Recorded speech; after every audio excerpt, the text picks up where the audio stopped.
Together two fabulous talks and two key concepts for me, which are about development of a positive workplace culture, but also patient involvement in that. And I think when you sit down and try and work out, what are the first steps in trying to develop a positive workplace culture? It is sort of sitting down with your team and thinking about sort of who you want to be as a team. I suppose without being overly presumptive, within healthcare settings, there's probably two main strands to that. One of those is going to be providing high quality patient care. And if that's one of our aims, then we should be involving patients in that. The second, I suppose, is, how the team is going to function. And that will generally involve bringing your best self to work and how we can enable that to happen. And for me, I think patients can feed into both of those two arms, because part of bringing your best self to work is not necessarily the easy bit, but it's then maintaining it, a bit like Camilla said, that circle, that virtuous circle. And whilst there's going to be lots of elements that feed into that how you're treated, a lot of that the majority of that is going to rely on sort of your behavioural and relational interactions with people. And as I say, patients can help with that.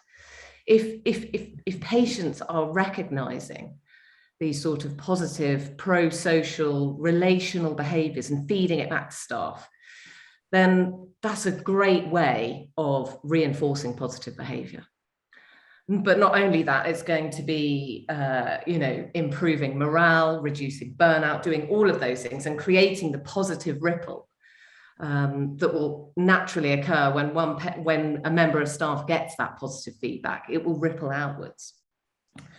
But I suppose the really interesting thing, and it's coming up on the chat, isn't it? Organisationally, how can we maximise this feedback? How do we ensure that we are streamlining and integrating these valued behaviours into our workflows, into our cultural and organisational development? Because that's the next step. So I'd love to hear from Camilla on her thoughts on that. Hi, Chris. Good morning, everybody. Yes, I mean, that is the challenge that everybody faces. And I think, I wonder, particularly as our whole world's been shaken up over the last 18 months with the pandemic, whether actually this is our opportunity, as the kind of tectonic plates of our worlds have shifted around, rather than letting them all sort of settle back to the way they were back at the beginning of 2020, this is our opportunity to say, do you know what, we've this catastrophe that's happened to the whole world. It's our huge opportunity to really think differently about how we want to reimagine our futures. I think we've come to value each other as human beings in a way that perhaps we had forgotten about how human connection is so crucial.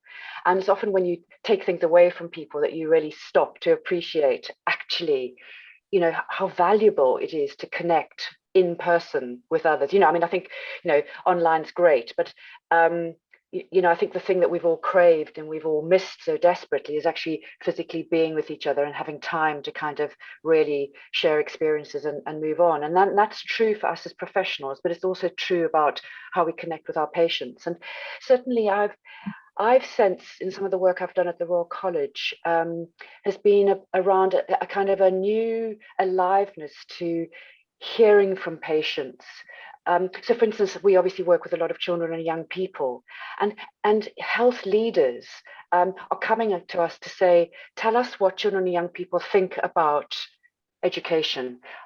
What are their thoughts about COVID vaccination, for instance, in a way that I don't think we've seen before. And so I think we've got huge opportunities to say, these stories, these experiences, this interconnectedness is hugely valuable, and let's capture this and make the platform that we move on from, so that actually I think technical innovation, all the excitement around the kind of new digital world we work in, of course that's important, but I think more than anything, we've discovered the power of human connections and of kindness, and of listening with fascination to each other's stories, and capitalizing on those lived realities. So I would say, those are the messages I think leaders are starting to hear. Clearly not uniformly, but I think there's a lot more of it than there was before, and we've got to have a kind of accountability about this, so that actually this becomes the way we want to shape our futures. Completely hear it. I love that bit about not realizing how important something was till it got taken away and we didn't have human contact for that period of time. Alex, I wondered if you had anything you wanted to add to what people have been talking about. Yeah, thanks, Chris. A great question, Gemma. I think the secret is in actually Camilla's phrase about the virtuous circle.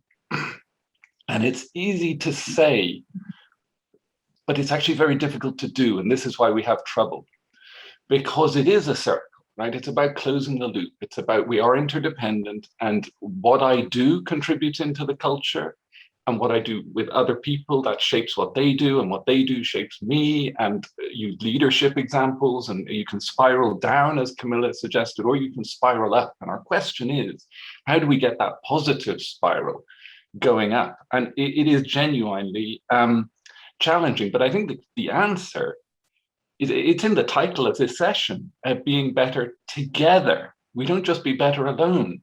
And this is about culture. What is culture? Culture isn't something you have alone. This is about how social relations can become more than the sum of the parts, how we can be better together, genuinely.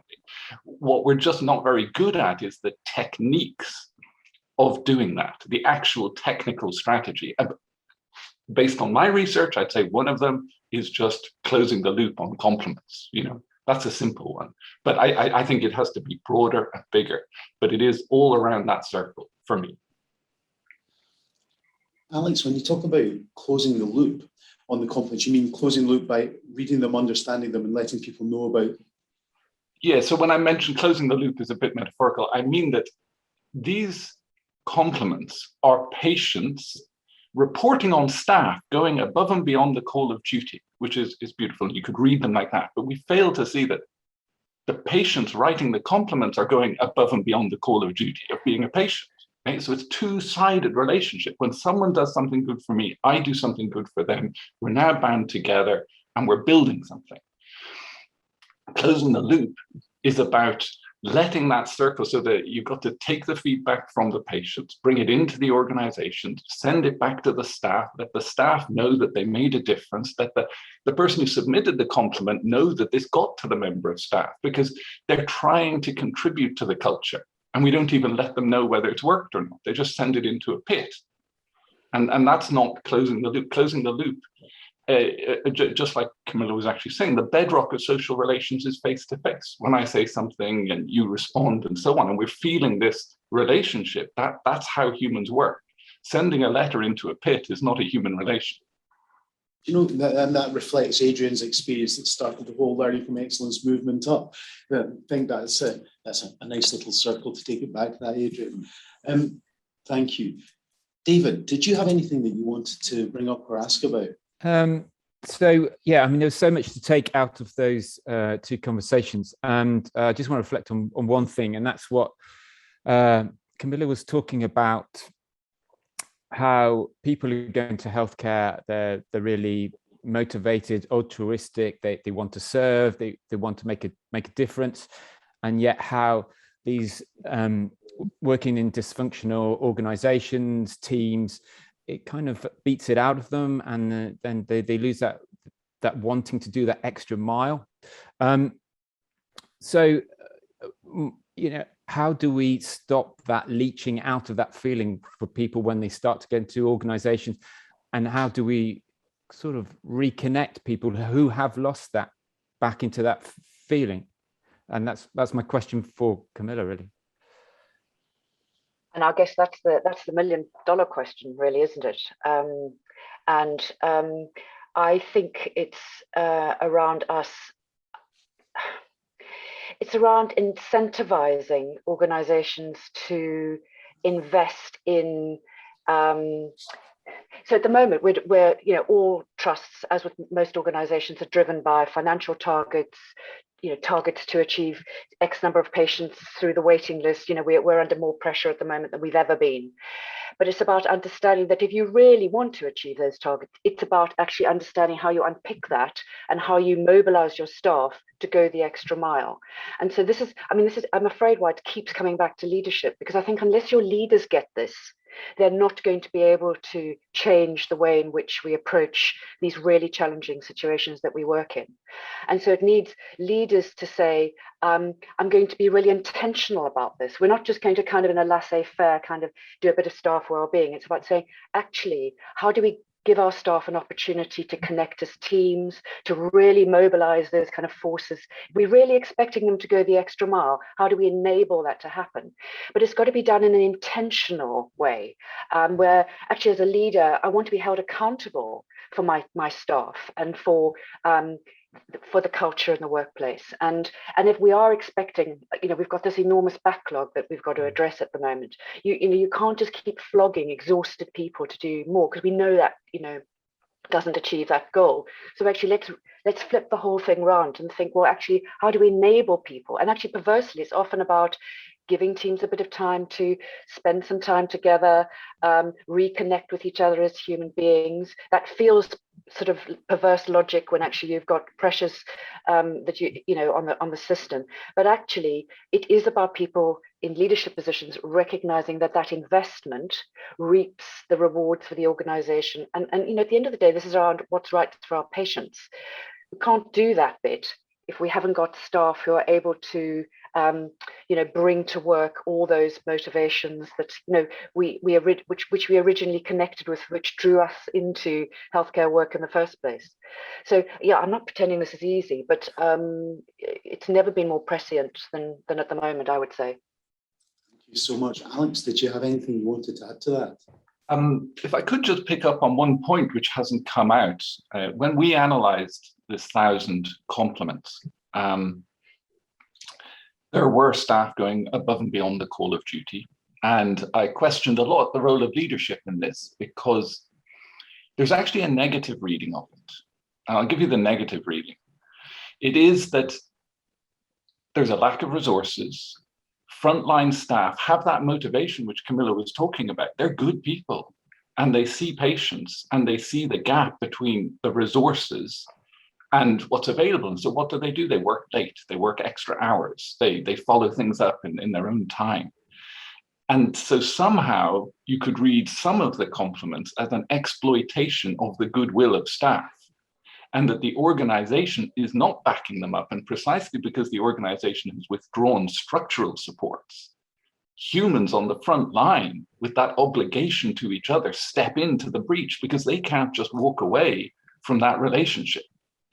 And so I think that relationship back to the organization is so fundamental. Yes, you could exploit staff. You can put people in a relationship. These are intense, life-death relationships. Withdraw resources, and the healthcare staff will keep on working with no pay just because of that commitment.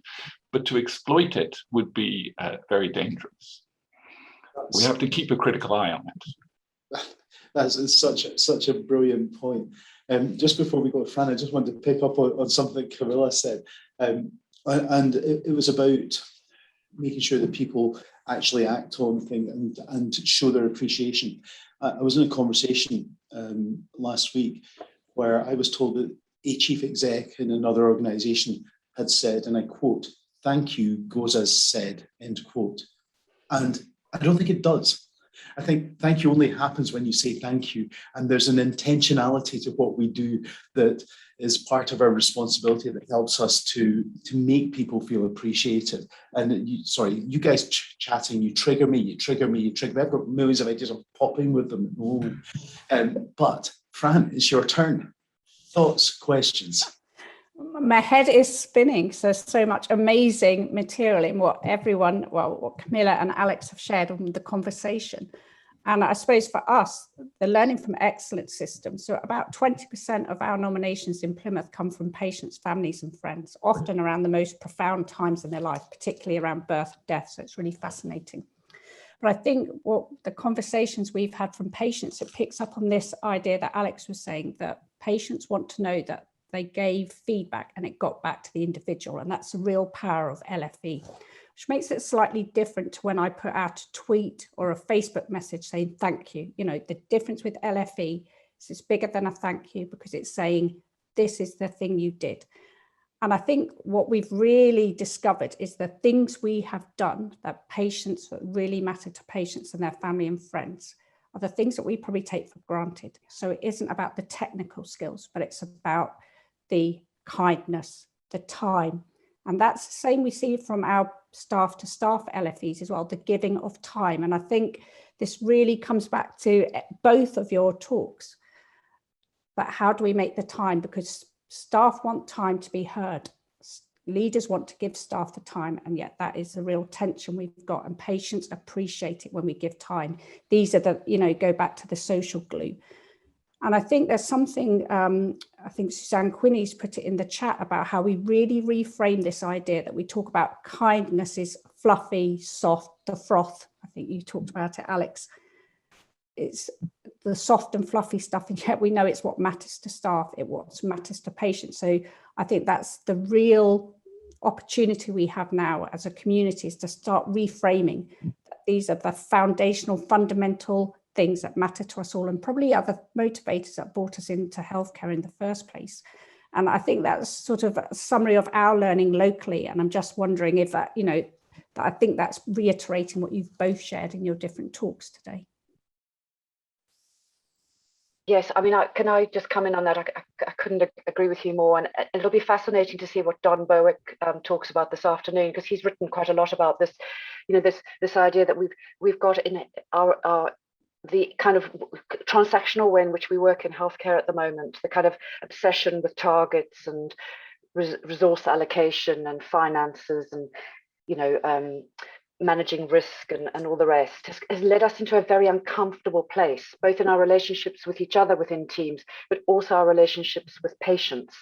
It's not serving anybody's needs, really, at the moment.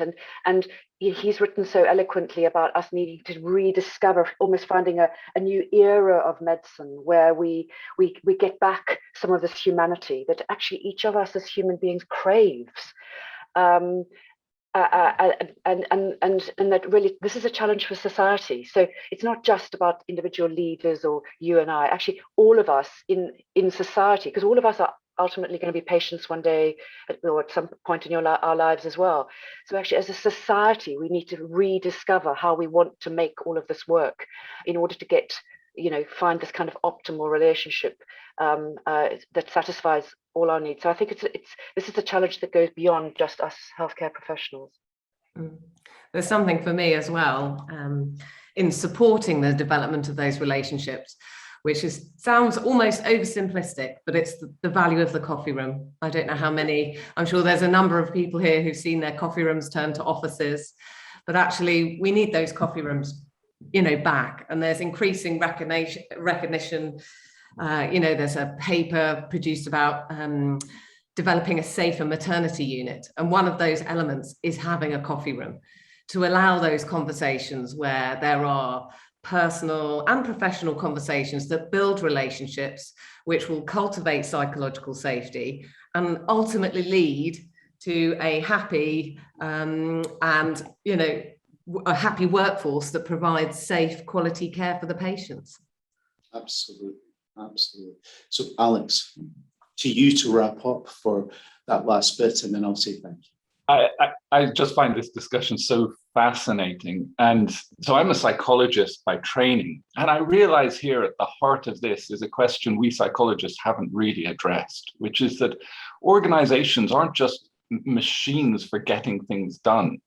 They're means through which people live their lives. And do we ask, are we building our organizations to make fulfilling lives? Because I was in one of the chat comments, you know, if people are happy, if people feel recognized, they will do good. You know, it's that virtuous cycle. And so I think the challenge before us is to create organizations which have those safe spaces where people feel they can speak up. Where the way it's not all warm and fuzzy, you know, difficult things can be said and so on. That's all part of a good, but that people feel recognized, feel important, and have value. I mean, what are we trying to do? We're trying to do something meaningful. And sometimes we make organizations which seem to suck the life out of human life, right? They're not humanistic organizations in a sense. And I think that's the challenge I see. Not that I have any great ideas on it, but the problems become a lot clearer to me. So thank you to everyone. I think I once heard that referred to as working in somewhere that's an abattoir for the soul. I'm very grateful that I don't get. I'm also incredibly grateful to everybody on the panel, particularly Alex and Camilla, for those talks and for the great conversation we had. Thank you all so very, very, very much. Big hand to you. Much appreciated. If you're getting a clap in the room, you can probably hear it. Guys, we're going to stop and we're going to come back at 1:45 to start our next session, which is about supporting each other, that Adrian's going to be chairing. Thank you all so very, very much. Have a few minutes away from your screen.